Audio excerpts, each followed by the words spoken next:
Welcome back to Backroom Talk. This season, we're bringing you behind-the-scenes conversations with awesome coaches who are shaping the future of fitness. I'm your host, Candace Dixon, CMO of OPEX and CoachRx. In this episode, I sit down with Garrett Bell as he shares his evolution from fitness enthusiast to thoughtful coach, while preparing for a potential and exciting transition to coaching and firefighting. Garrett dives into his journey through sports, bodybuilding, and powerlifting, and how these experiences shaped his coaching philosophy that prioritizes longevity and genuine client relationships. He walks us through the importance of disconnecting from technology to reconnect with nature, why he focuses on self-discovery rather than providing all the answers, and how he balances training goals with overall health. What really shines through is his referral-based approach to building his coaching practice by creating happy clients rather than relying on more traditional sales tactics. Whether you're a career coach or thinking about coaching as your next move, this episode is packed with actionable insights that you can take on right away. All right, let's jump into my chat with Garrett. Candace, what's up? Hey. Can you hear me? I'm turning up your volume in my ear. Yeah. Hey, you changed your hair again. Yeah. So, long story, but I'm eventually going to apply here locally for our fire department. So I figured it was, might as well go ahead and like chop the mop before I grew it out super long and then had to cut it super short. Well, that's exciting. Gosh, your fitness will play right into going for that. Yeah. And I was about to say it's nice too, because which it's not guaranteed, but like being able to have that as like my background is nice because I can hopefully help others if I do get on. And, there's always downtime to continue coaching and train if I have time. But yeah, it's kind of something I've always. Obviously a big part of the culture too. In most houses, they have like a garage gym type setup, and one person tends to like lead the group not group fitness, but like leads everyone in getting more fit. Yeah. I always think of, if you're probably familiar with him, like I always think of like Matt Chan, because he's a firefighter. And like, I think he's probably one of the, big proponents of like staying, in shape and staying fit and stuff. And I think he actually helps with like their fitness program or something of that extent. So yeah, it's a new development. That's so cool. Yeah, I know. I haven't said anything because it's like, getting on is a lot harder than most people think it is. There's a lot of hoops that you got to jump through, and you got to know the right people, and so it couldn't happen. But I'm hopeful, have some good connections, so we'll see. Okay, well, fingers crossed. I'll be thinking about that for you. Thank you. We are recording, so if that's something you want me to edit out, I can absolutely do that. If not, you just told the world. I'm an open book. Well, awesome. Garrett, it's so nice to like see you and just catch up. How was your day this morning? Or I guess is it noon for you? About half your day's over? Yeah, are you in Arizona? So it's like what, an hour behind? Yeah. 2 hours? Yeah. Yeah, so it's pretty chill. I mean, my schedule has changed a little bit, but my son wakes up at like 5:30, 6 every morning. So we've been up and at it. He was bouncing on top of me, wanting a yogurt this morning at like 6 o'clock. So I've been up since then, and we hung out at the house, and then we went and played at the park. So I tried to tire him out some, and he fell asleep on the way home. So I was just like, score. Is that kind of normal morning routine of like get stuff done at home and then like head outdoors somewhere to do something active with him? Yeah. So typically it's like my wife, she works downtown. So we live downtown in Huntsville, and she'll go to work, and she goes probably around like 7:45, close to 8 o'clock. And once she leaves, we just kind of chill at the house for an hour or two. And, he might watch a TV show, and I'll get some work done while he's doing that. And then I'm like, okay, how can I like tire this boy out? Because he is like super hard to get down for a nap. And it's like, and parents will know, it's like if they watch this, it's like, okay, let me go like tire him out so that hopefully he'll fall asleep in the car. And then I just basically like strategically get him out. And he's like a little limp noodle. When I get him, I just like try to get him inside and like laying down. So I was like, some days that doesn't work. And then today it was just like, it did. And I was just like, okay, cool. good. How long will he stay down for? 2 or 3 hours. So, which is, So that's a productive period for you. yes. Thanks for hanging with me during it. Yeah. Yeah. So yeah, it's always a nice little like break for myself because I'm watching him, from 6, well, basically from 8 to like 5 in the evening most days. So it is a full-time job. I can imagine. Yeah. Well, I love to start these conversations by looking backwards and just sharing with everyone like what got you involved in fitness Mhm. to begin with. I think was that him? Did we hear him? No, I have 3 cats and they're super Oh, needy. hey, Yeah. kitty. Sorry. It's like super loud. That's okay. You may hear my dogs at some Okay. point because I have 2 dogs in here too, and they tend to Nice. bark when they see the FedEx truck or Well, that's something come by. hilarious. But looking back, what got you into fitness to begin with? And then how did that evolve into you wanting to become a professional coach? Yeah, so I think I have probably a very similar path as probably a lot of other coaches. Um, but it's still unique in some ways. It was, I was played sports growing up and once I got out of high school, it was like I didn't really train much. And so of course you get kind of like your freshman 15 is what they kind of call it. And so you get out of shape. And so I was like, oh man, I need to get back. I need to start training again. Cause I like trained in high school, like we did this. So I got back into training and, it just became like super, super fun for me to try to like accomplish this new goal, whether it was like, hey, I want to get stronger or I want to like, lose some body fat and look better.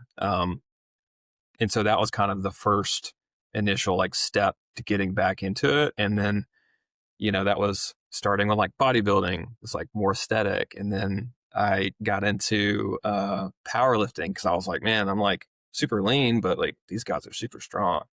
So I was like, and I was at a gym that people were doing it. So I was like, let me get into that. And then I went from like 185. I wish I could show the pictures. I probably have it on my Instagram. I went from like probably 175, 185 to like 235, 240.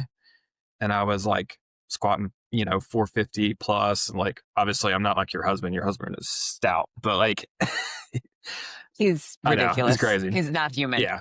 Um, and so I was like, got into powerlifting and then I had some buddies in the gym that were into CrossFit. And I was like, dude, these guys are like just as strong as me. And I was like, and they're ripped. I was like, what is going on? And so got into that.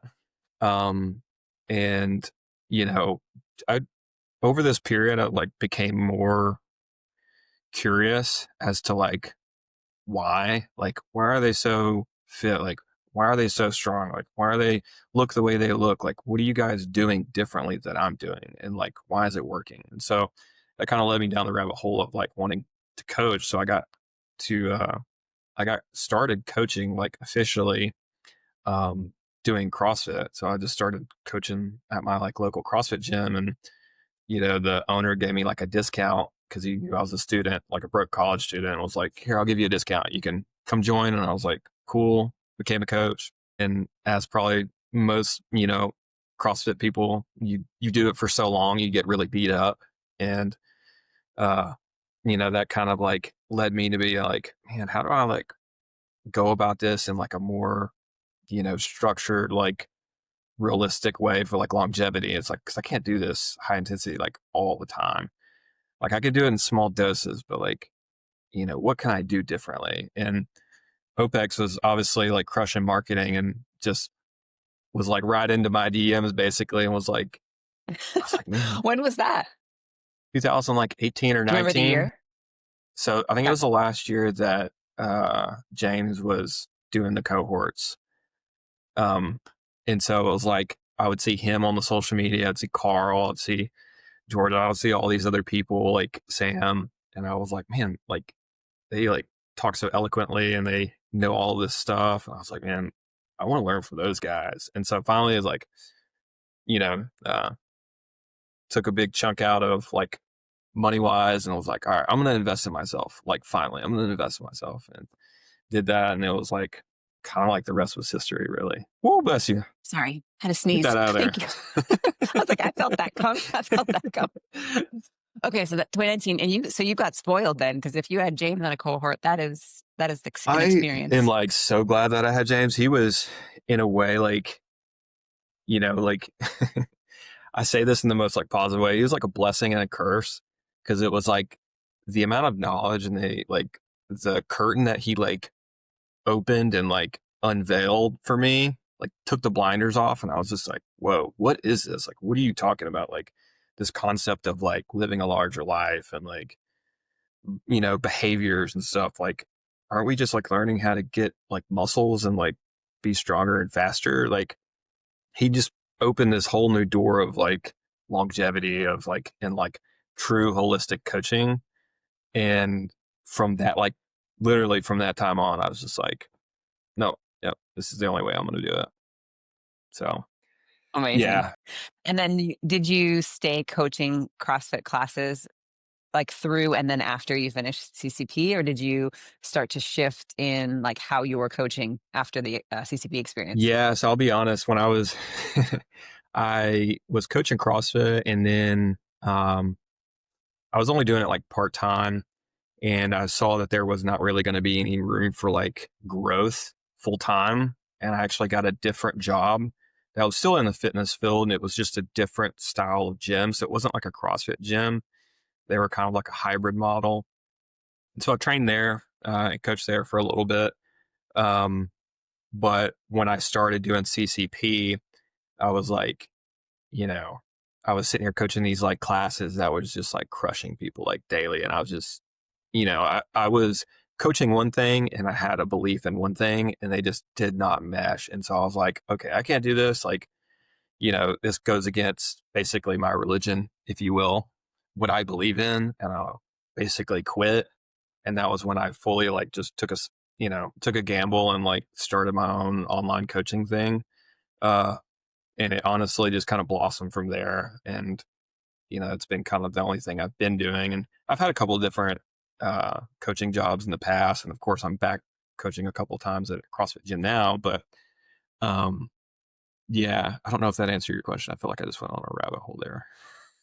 No, I think that does. Yeah, Yeah. because it's like your knowledge grows and then it changes what you value and what you want to teach others. Yeah. And then there's that conflict of like, all right, this place that I'm at currently isn't also evolving or taking feedback from me about how we should be evolving. And Hmm. so therefore, like I'm at a conflict. So I got to make a change. Yeah. And it wasn't fair, when I was in that moment, I was like, this is not fair to the people that are coming to class because, I'm not doing the workouts that you guys are doing because I don't necessarily agree with this programming style for myself.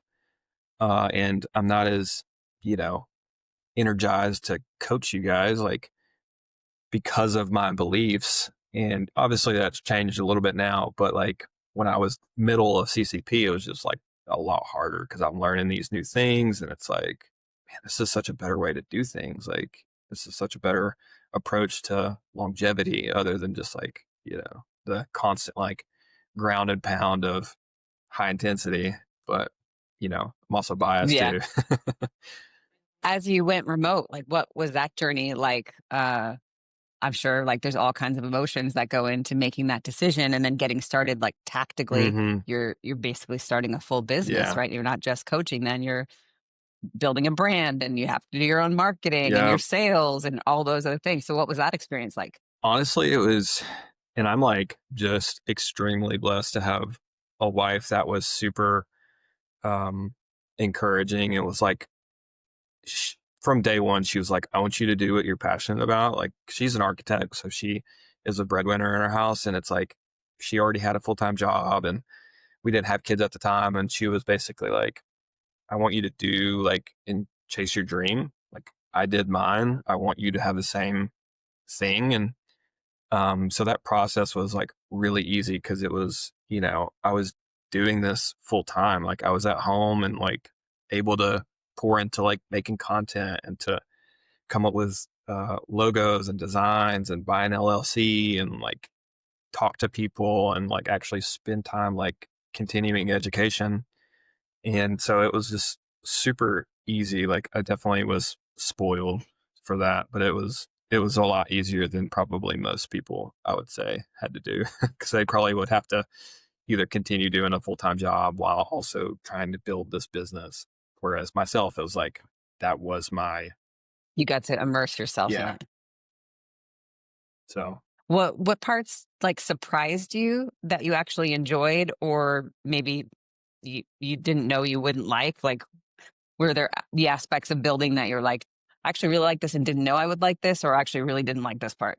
as far as like building the business, um, oh man, I've always been like kind of creative. I always like enjoyed the creative process of like coming up with like graphics and like coming up with scripts and coming up with like, different types of content. So like I didn't think that I would enjoy that part, but that part of like marketing I kind of enjoyed, which kind of surprised me. The part I did not really enjoy was like, like leads, because I'm such a like a I'm a country guy. I come from a small town in rural Alabama. And so like for me to like slide into someone's DMs or like be like, hey, have you ever thought about online coaching? Or like, or going and putting up flyers, like that just wasn't me. It'd be like, I would rather do it a lot more organically, which I did.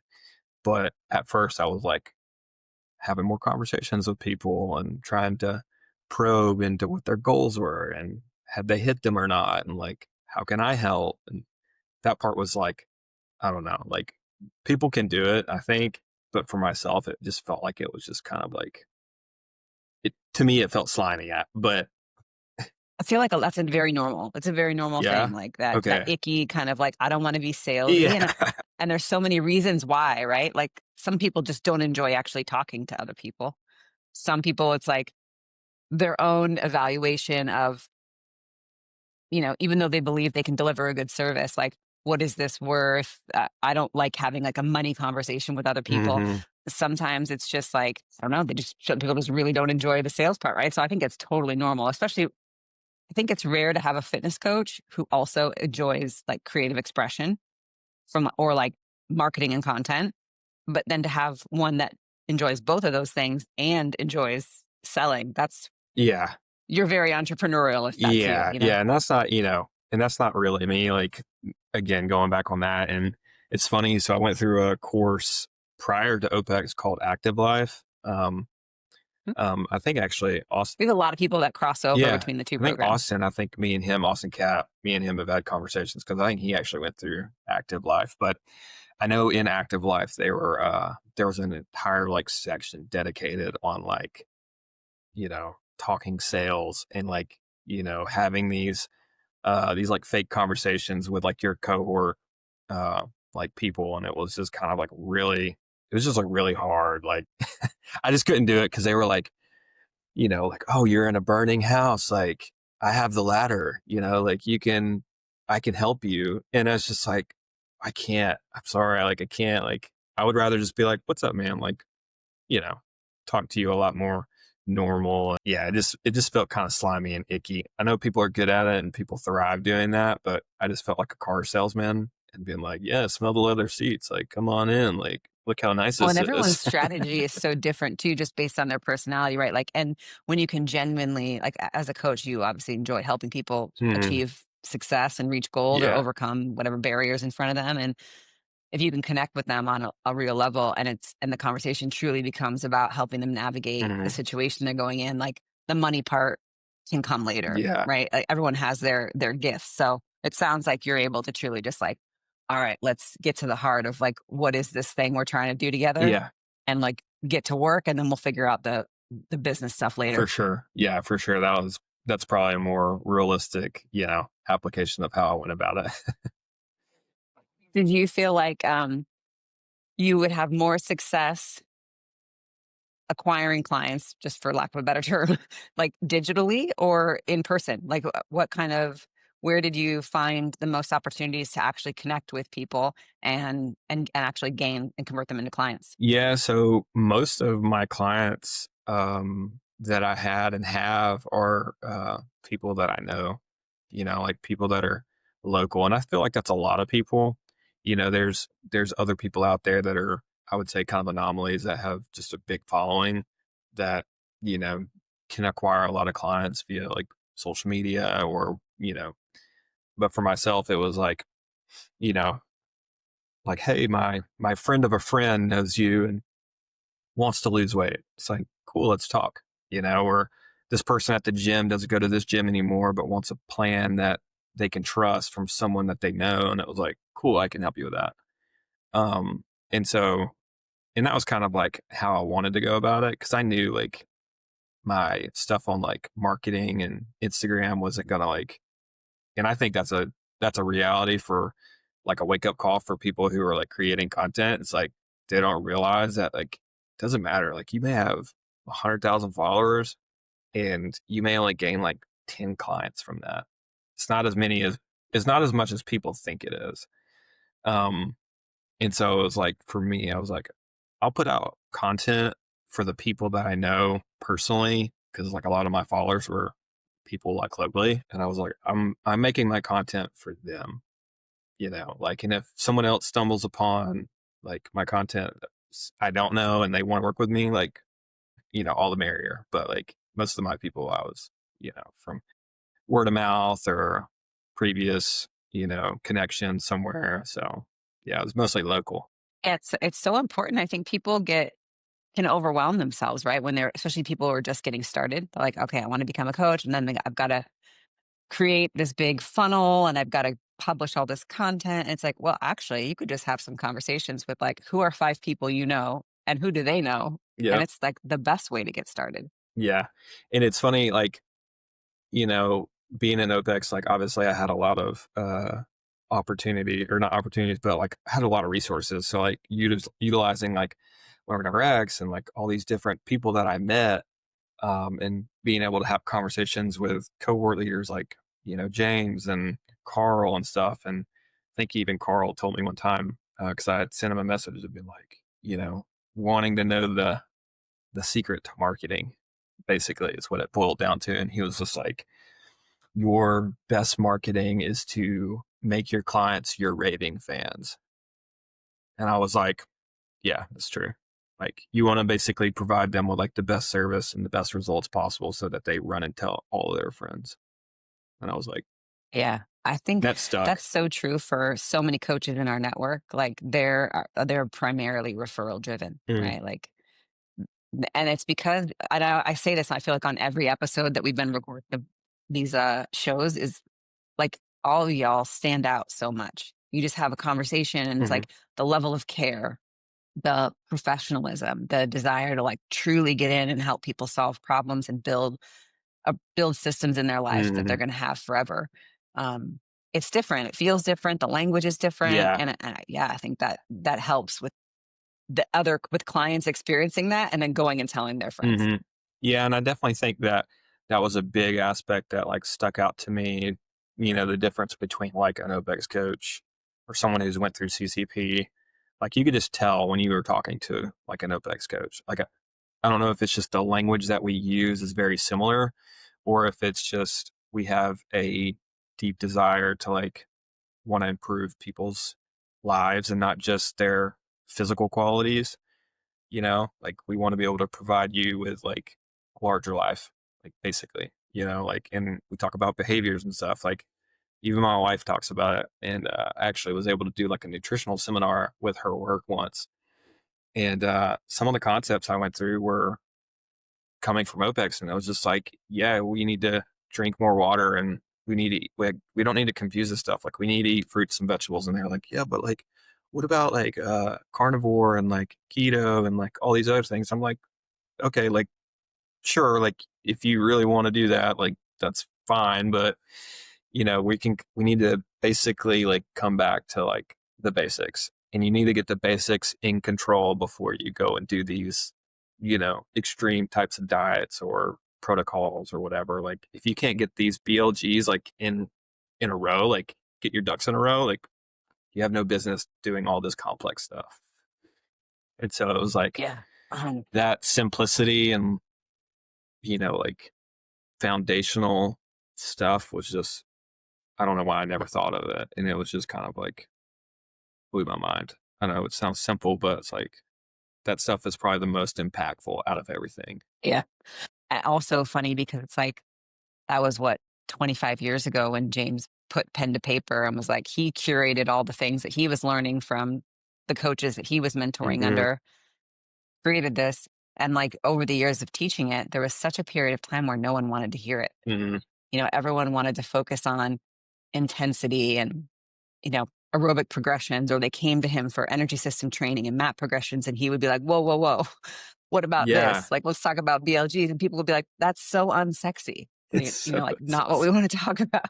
But now it's like everything you see, at least you scroll your feed in social media and it's like, let's master the basics. I'm like, oh gosh, now people are finally yeah, there. no. Sort of. I think now it's like, let's ice bath instead of basics. But Oh my God. Some of the stuff I see, I'm it's so funny. I'm like, if I were to saw that like 5 years ago, I'd be like deep in comments, just be like, no, you're wrong. Like, I got another kid on the way. I'm a dad. It's like, I have so much more important stuff to do than to try and like, you know, I don't know, like try to literally like roast someone online, or like try to like reel them in and tell them how they're wrong, and like, or tell them that they need to think a different way, or that they need to try this. It's like, I don't have the mental bandwidth to do that. It's just like, they'll figure it out. also a very OPEX coach trait, right? Because it's like you're thinking about, all right, how do I build what is my definition of me living my larger life, which is through my own daily values and Yeah, execution, and then my family immediately, right? So you're much more focused on influencing the people that are right in front of you that you love and care for deeply, for sure. and less worried about what's happening all over the internet, right? Yeah. So I feel like that's also a very OPEX thing. Yeah. It's like this random person that's promoting ice baths, saunas, and carnivore. I'm like, they're dead set on their ways. Like, there's no chance that me being like, hey, you need to eat more broccoli and go for a walk. They're going to be like, who's this guy? Like, it's just like, for me, yeah, I don't have the bandwidth to do that, and nor desire, so.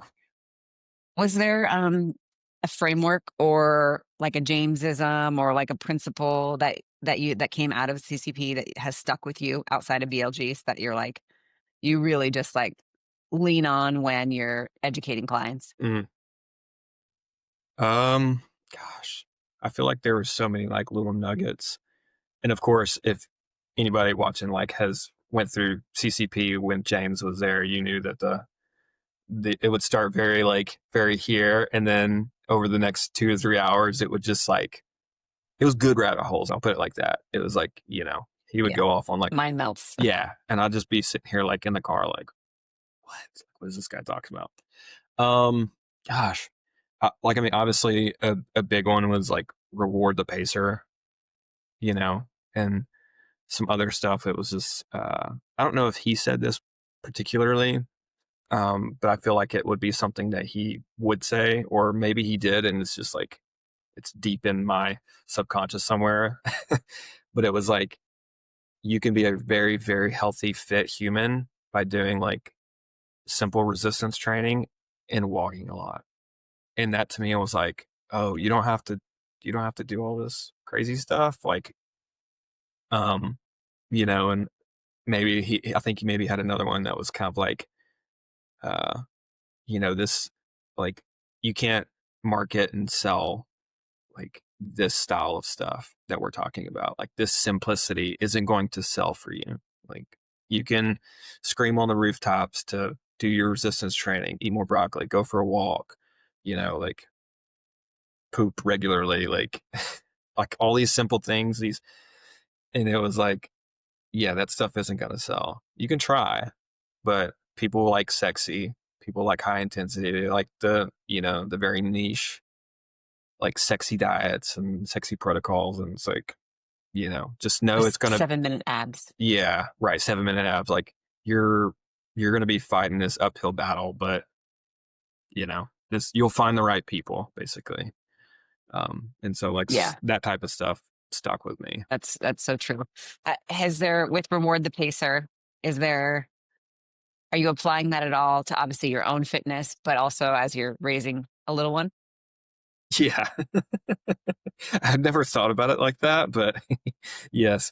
For sure, when raising when raising a child, especially a toddler. You definitely have to be very slow.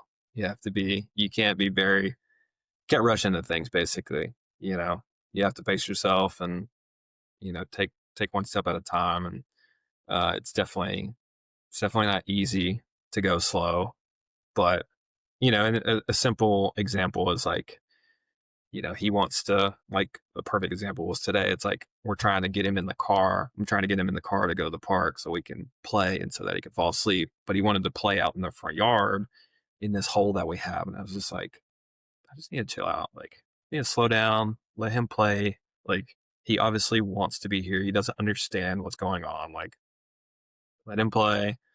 And eventually he'll want to get in the car and he'll want to go to the park. And sure enough, he did. So it's kind of like that part, I guess you could think of, I never thought of it like that, but, you know, reward the pacers definitely can be outside, in your daily life. Um, as far as like training goes, I will say I did pretty good. I just did the open workout. I got like 207 reps and I haven't even been doing any, like, I think I've been doing like one map session. That was like 30 minutes of like easy biking a week. And then I'm like sprinting once a week.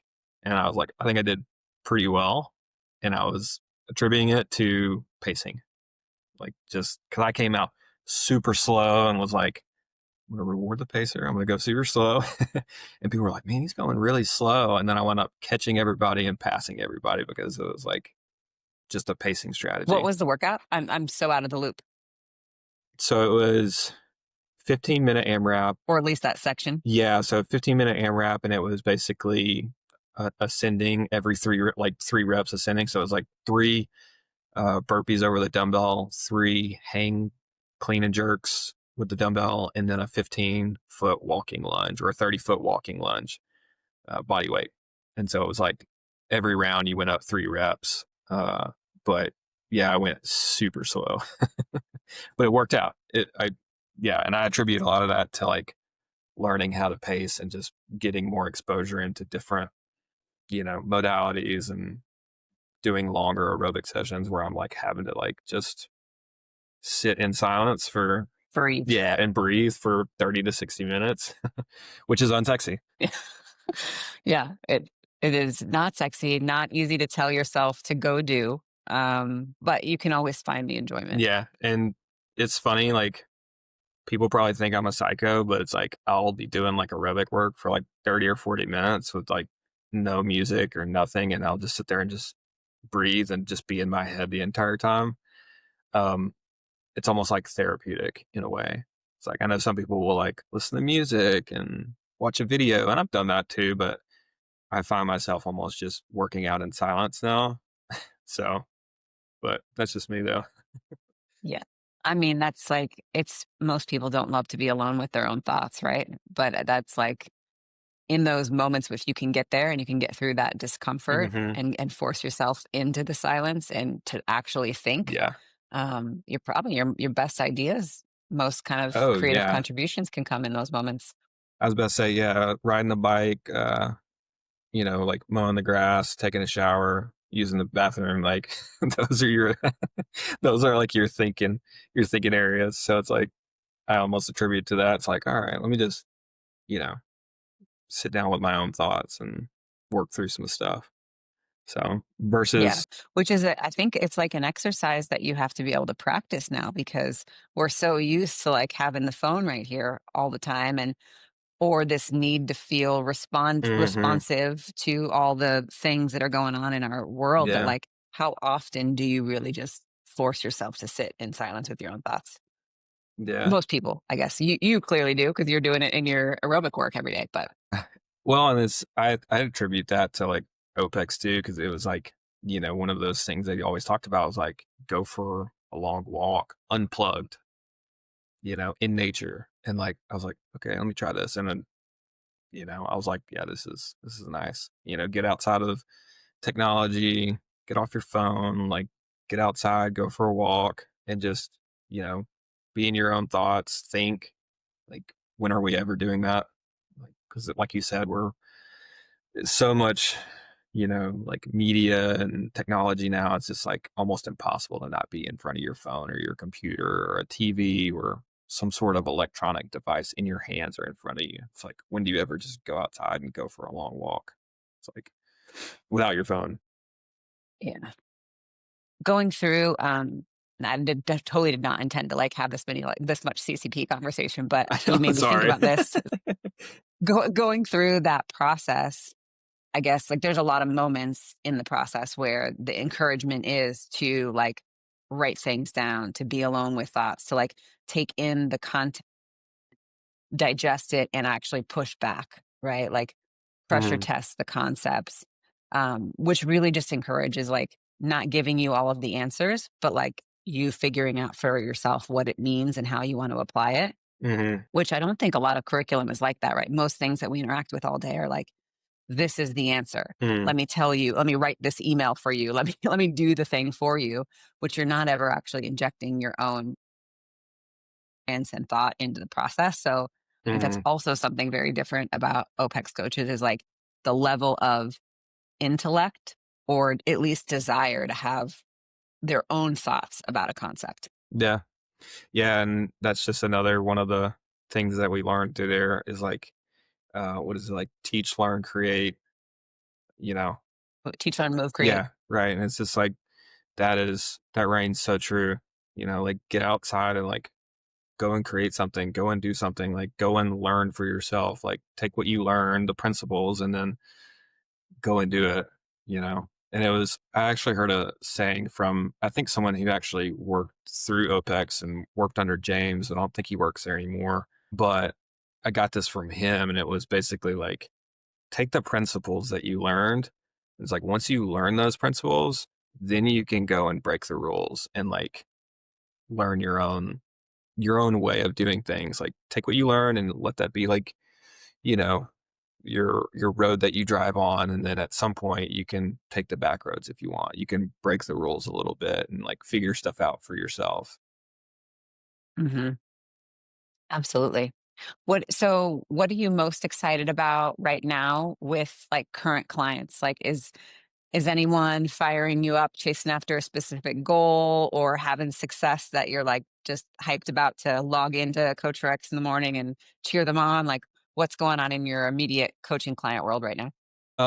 So if I'm being completely transparent with you, it's like kind of slim, mainly just because of the workload of being a full-time dad is pretty much taken the priority.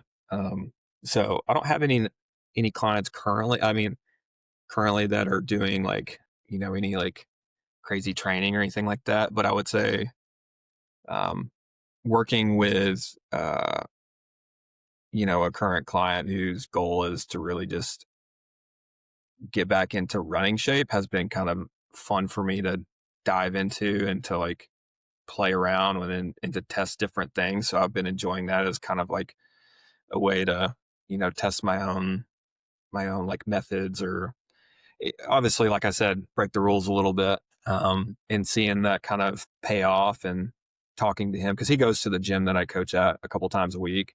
So being able to like test it and then actually see him in person and be like, hey man, like, how's this stuff going? Is it going well? Like, are you feeling better? Like, what can we do different? Like, I want his opinion on it. And so that aspect has been, I think, enjoyable for me as far as coaching. But other than that, I was like, that's pretty much it. Again, my client load's pretty low right now, just due to the fact of being the stay-at-home dad. I don't want to overload myself because it's not fair to anybody, you know, especially in excess coming on to work with me. It's like I only have so much bandwidth that I can work with. So Yeah. No, I get that. And how many days a week are you at the gym? right now, so I'm there 3 days a week. My schedule actually just changed a little bit. So I'm there 3 days a week. And I coach about Uh, anywhere from like 9 to 10 classes a week. So And did they also implement an ID system in the gym as well, or is it just class based? yeah, so mostly class based. They do have options for like personal training or ID clients and stuff like that. And one of the clients that I work with does a couple of classes a week, but he also wants some extra, more individualized stuff to work on some things that he wants to work on. So we do have that capability to do that as well. Um, but yeah, I don't have any ID clients there currently, no, other than him. Yeah. Awesome.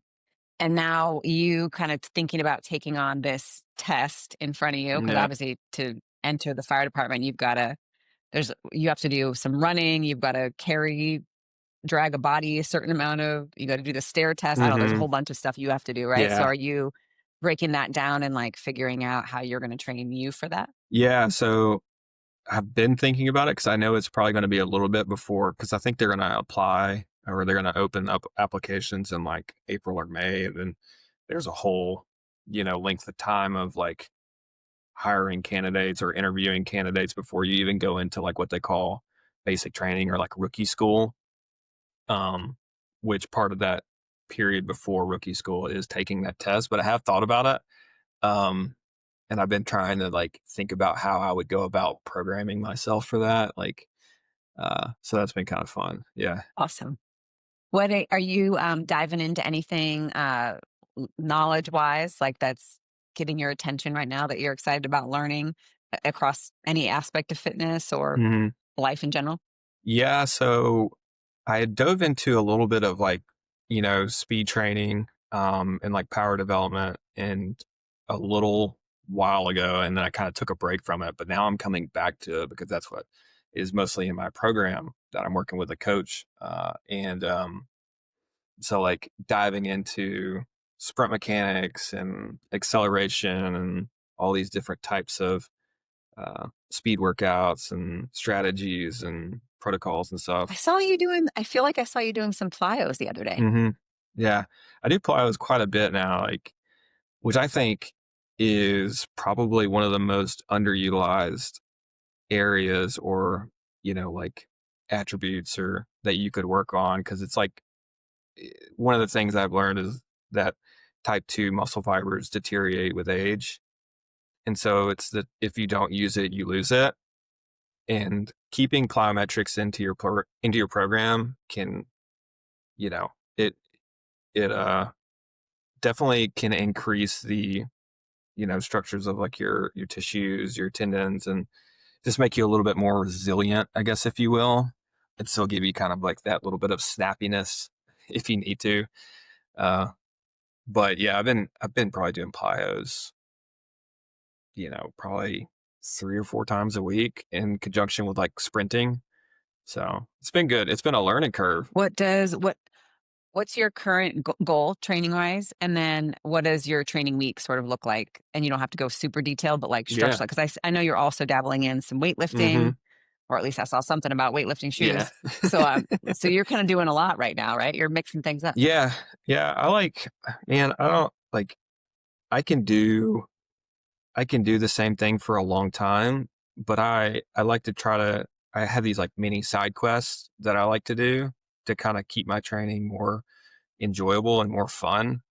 Um, and I still keep that kind of like living a larger life, like as the big thing that I focus on. Like if I have a goal, it's like, okay, let me look at this goal and be like, is it going to really detract from my like health and longevity? And if the answer is yeah, then okay, I might adjust this a little bit so that it's not like, pouring over into that or like taking away from that. Um, but goal right now, so I'm running a program that is called like it's basically a combine prep. So Uh-huh. max bench press, power clean, 40-yard dash. And so I started, it was a 12-week cycle. And then my week is kind of split up into one sprint focused day with like plyometrics, so like repeat broad jumps, and then mostly like acceleration focused sprinting. And then I have one day dedicated. It's not programmed in there, but I program them in there. It's like one day on one of my off days, I just do like a long cyclical recovery bike for 30 to 60 minutes. Um, and then I'll have 4 resistance training days split up into kind of like an upper lower. And those are kind of like, I think it's like basically sprint, lower body, I think, what is it? Upper body, rest, upper body, lower body, and then probably like the cyclical stuff. So, and then they, of course, inside Nice. those are, starts off with some sort of like plyometric or power, power training. And then the rest of it's kind of like strength and hypertrophy work. Awesome. Yeah. That keeps it fun. At least you get to start the session with like Yeah. some fun. Yeah. Yeah. And it's a easy way for me to just kind of like get jazzed up, get my CNS firing, prime the pump, if you will. And, it doesn't have to be super crazy. Like when I worked at another gym that we would utilize plyos for all the way up to people who were like 60 and 70. And it's like, when people think about plyos, they think like jumping on a box, but it could be so much more than that. It could be ball slams. It's like you're just trying to like ramp them up and to keep all that like type 2 muscle fibers firing. So it could be as simple as like doing a couple of ball slams and then going into like a 5 to 10 second bike sprint and then resting a big chunk of time in between and doing that for a couple of sets just to get their CNS firing and to feel kind of like that explosiveness. You're incorporating this into the class environment too. And like, I guess my thought is, I'm sure people coming to a CrossFit gym Mm-hmm. class probably are used to moving their bodies in many directions Mm-hmm. and are probably healthier than most. But like, think about it. Most people just don't move from one leg to another quickly. Mm-hmm. They probably are less coordinated. Yeah. I guess, are you seeing people kind of struggle with that stuff as you're implementing it, or has everyone been picking things up pretty quickly? Yeah. So one of the days that I really implement it, so we have a high rocks day. So people will come in and we'll focus solely on high rocks, which, for anyone knows, high rocks, it's just a lot of running. It's primarily running with some stuff in between. And most of the workouts that we have are, some form of running in there combined with, lunging, rowing, skiing, wall balls, that type of thing. But I'll utilize some of those kind of like plyometrics in their warm up. And I will say I do see people struggle with it from just a coordination aspect. I'm doing different types of skips and bounds and pogo hops and side shuffles and different crossover stuff. And I think it's definitely an easy way for people to implement some different like directions of training, getting out of like the sagittal plane and getting into like some transverse stuff or getting into some frontal plane stuff just to give them like just to sprinkle it in there. So you're sprinkling in different planes of movement, but also, more plyos uh, into their program, which is good because sometimes, the classes that I run are not always going to have, the ability to mix in plyos. And if there is plyos, it's masked inside of like a Metcon with box jumps, which at that point is more conditioning and not really plyos. Yeah. So, Yeah. Gosh, the thing I haven't done that kind of training in a hot minute, but I think what I notice the most is how slow your brain becomes. mm, It's like it takes a minute to register the movement and for you to be able to like increase speed or, hmm actually perform it as you'd want to have the right effect from it yeah. because your mind is just not getting it as fast as it used to.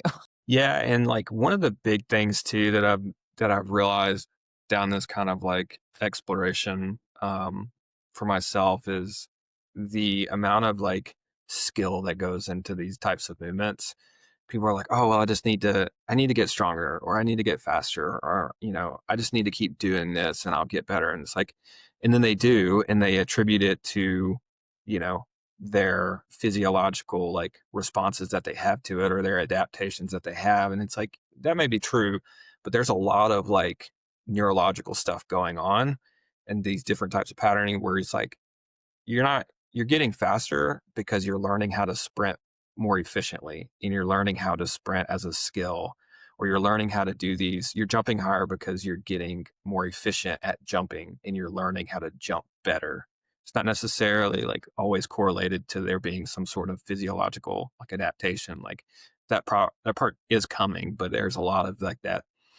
Uh, I think they call it like software, if you will. Like think who talks about that? I know Sam does. He talks about like software and hardware, Oh yeah. and it's like that software is a big driver and why people move better. And then you have like your hardware stuff where it's like you're having your physiological like adaptations that you're having. So that's been interesting because it's like I had a thing the other day where it was like I kept pulling my hamstring sprinting and I was like, it's got to be like, a weakness somewhere. It's got to be some sort of muscle imbalance. And it's like, I would go back and look at my sprinting and be like, oh God, like, I think I just suck at sprinting. Like I suck at this specific aspect of sprinting. And talking to one of my like mentors here locally is like, yeah, you just need to spend more time sprinting and do more skill work to improve your quality of sprinting, and it'll go away. And sure enough, after about a week or two, it went away. But I think it was because of that skill acquisition, not necessarily all based off of just physiological stuff. Have this conversation, and obviously I train way more like bodybuilding style, but I have this conversation a lot with young women, women of all ages that Mm-hmm. are like really addicted to a lot of variety of movement, Mm-hmm. program hopping, a lot of novelty in their program design. And it's like, you know, with anything, like you want to progress it, but you need the proficiency to be able to really progress it. Mm-hmm. And if you're not going to get proficient if you are switching movements every single week or, Yeah. not consistently executing a pattern, Mm-hmm. even within the same pattern, a movement could be slightly different. And having too much variety and too much change is not going to help your ability to learn, Mm-hmm. pick up the skill, and then be able to progress it from a strength perspective. And it's just crazy how many people want to, yeah, change I guess that is the CrossFit influence on fitness culture, right? Yeah. Just having so much variety. Yeah. And it's definitely been tougher for me to be back in that CrossFit space because it is very much a good blend of variety every session, and every session doesn't necessarily progress per se.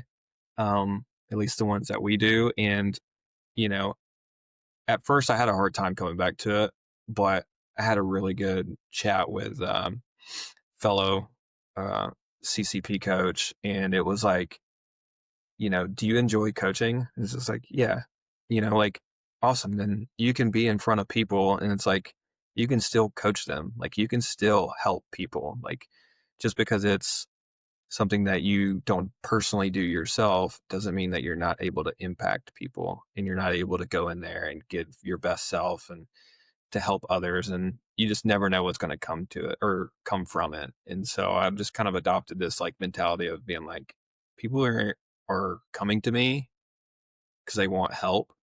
And it's like, and I don't want to deny them that, because I think that I have a unique perspective and I have a unique set of skills that I think could benefit you. And it's like, it would be selfish of me, to say, oh, well, I'll only take this specific client because I believe this and only this. And it's like, I've kind of, let go of that per se. Cause at first it was very much like group model is like terrible, but Mm. People are moving, right? It's like they're doing something yeah, way better than nothing. yeah. And it's like, like I can't argue with that. I can't argue with people that want to come in and, you know, be in front of people and to make friends and to have a community and things like that. And I just kind of I'm looking at it more of, coming from a dad, coming from someone who, doesn't get out much. And I'm like, I could see people wanting to go to a class and hanging out with people your age and, getting outside and meeting new people. And for a lot of people, that's, they have their goal, but like, I think they have this desire to like, you know, be around people and meet new people and that you probably wouldn't meet.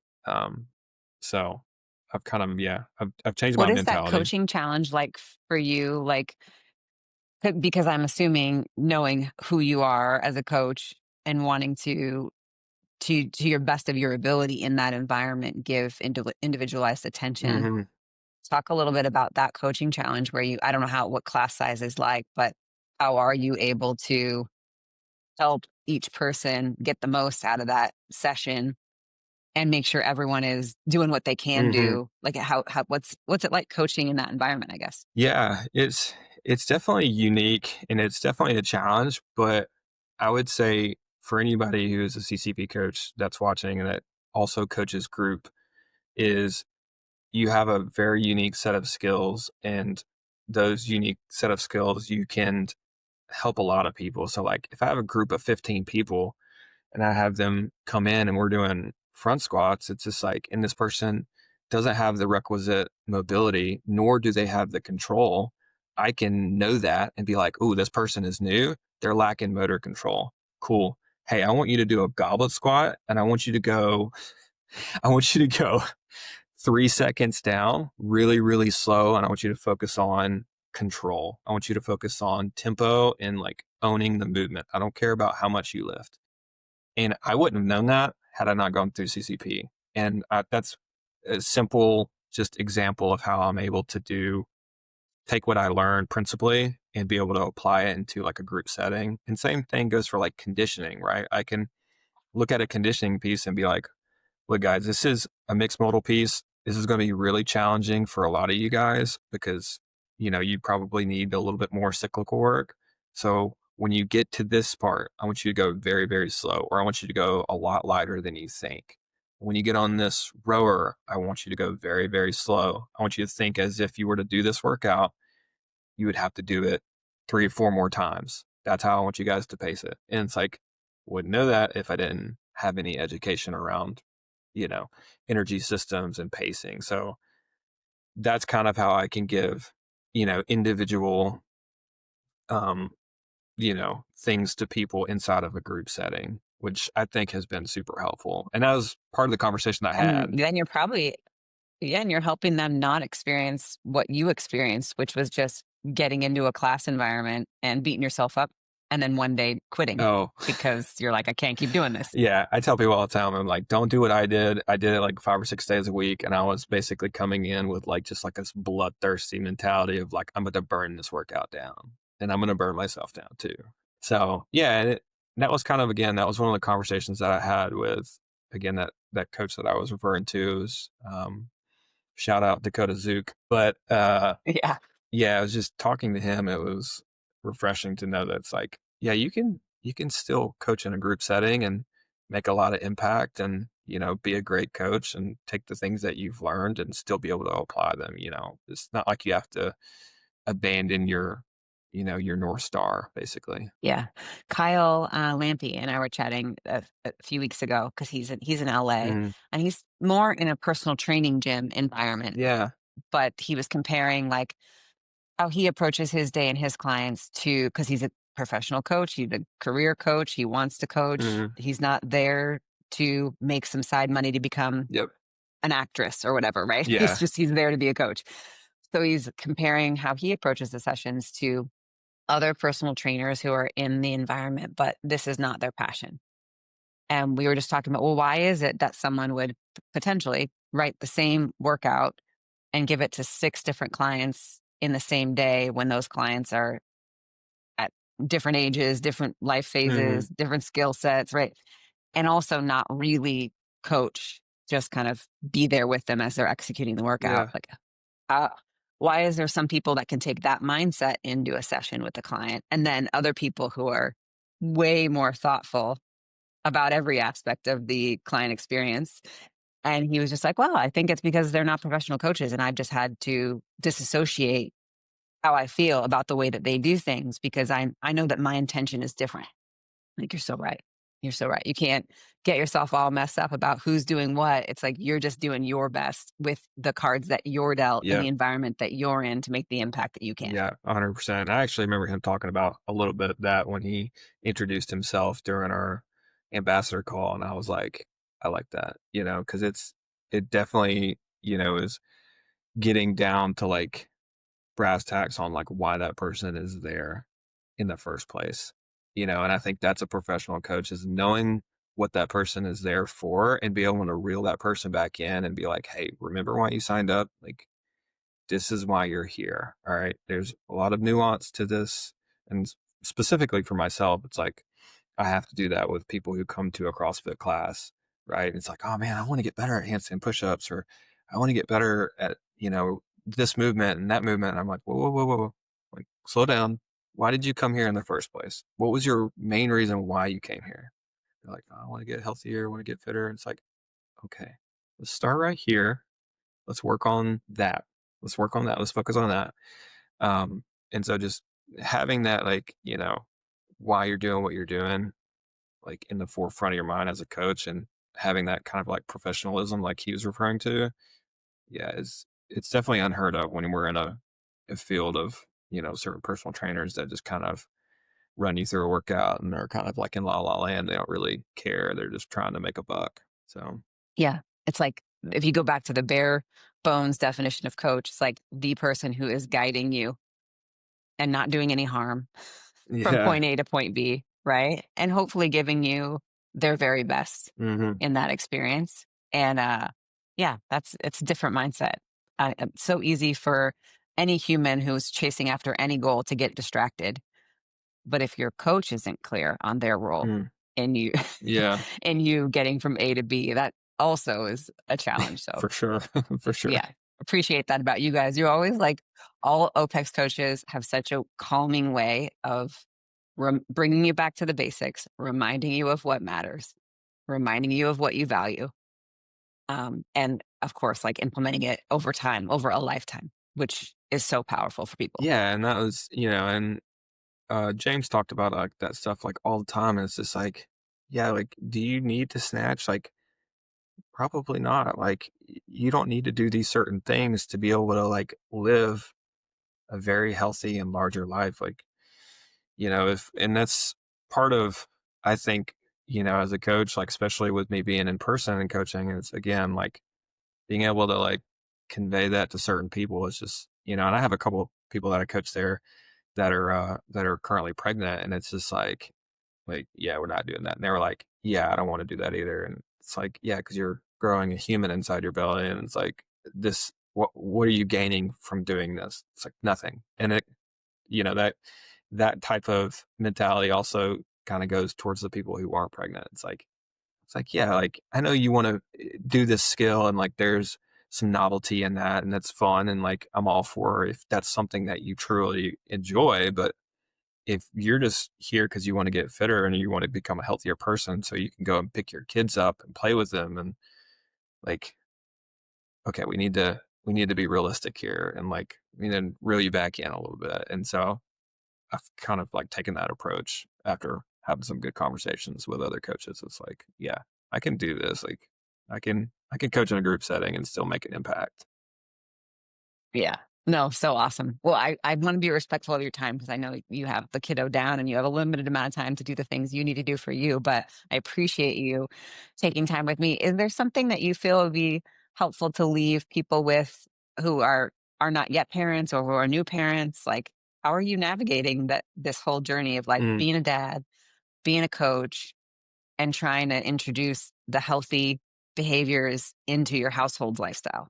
yeah. So, my tip for anyone who doesn't have kids that plan on have kids, there's a lot of stuff on social media where people tell you this is the right way to do it or this is the right way and this is the answer. And no one has the answer. No one has the right answer for how to raise a kid. You just figure it out, right?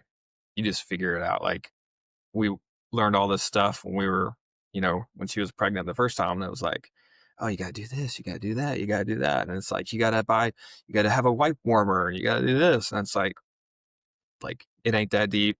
As long as your kid is happy, is got a full belly and that, loves you and has a house over your head, like roof over his head or her head. It's like, that's all that matters. You'll figure it out. And as far as, like the health and fitness stuff goes, I just, I try to instill in him what, I'm learning, like his meals are what I eat. So if I'm having beef and vegetables and rice, like that's what he's having. Like he'll eat it. Like you just gotta start them on it. And like this kid literally loves like broccoli and like ground beef. I'm like, he's such a little bro. He's like a little bodybuilder. And it's like people are gonna be like, oh, why do you do that? It's like it ain't that deep. Like he eats dinosaur nuggets and peanut butter sandwiches just like all the other kids, but we try to play as much as we can. We try to be outside, you know, try to not have as much screen time and, try to talk with each other. But yeah, just keep it simple. It ain't as complicated as people make it out to be. Just love on them, know that they're loved, as long as they're happy and having a good time. That's all that matters. Oh, I love that so much. Well, thank you so much. Yeah, thank Where you. would you like people to connect with you? I will obviously put things down Yeah. in the descriptions and link everything. But what's your preferred contact method? Yeah, so if you want to contact me, just shoot me an Instagram message. I actually just changed my Instagram back to my name. So it's just Garrett H. Bell. And that's me. You can hit me up on slide into my DMs. We can chat. I'm an open book. I'm not gonna leave you on red. So Mean. do what? People do that. So mean that people do that. Yeah, no, I'm not. Yeah. I'm about as down to earth as it gets. So anything and everything there's no paywall behind me. I'll give you every advice and I can for free. So Oh, awesome. Garrett, thank you so much. I appreciate you hanging out with me for a bit yeah, and letting people get to know a bit more about you. And thank you. yeah, I it was hope a you enjoy the rest of the day. hey, you too. Thank you. It was a pleasure.